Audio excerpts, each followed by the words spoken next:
ఇంతేనేమో ఇంతేనేమో ఇంతవరకేనేమో ఈ ఇంట్లో నా కథ.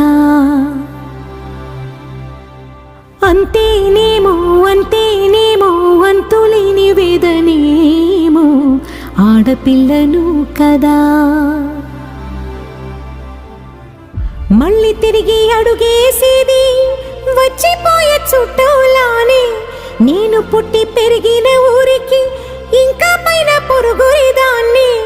కట్టదాటి గంగ నేడు కంట పొంగెనే. ఎంత ఎంత యాతనో ఎంత గుండె కోతనో ప్రాణమోలే పెంచుకున్న పిచ్చి నాన్నకు. దూలమిరిగి భుజముపై పడిన పిడుగు పాటిది. ఇంతకన్నా నరకమే లేదు జన్మకు.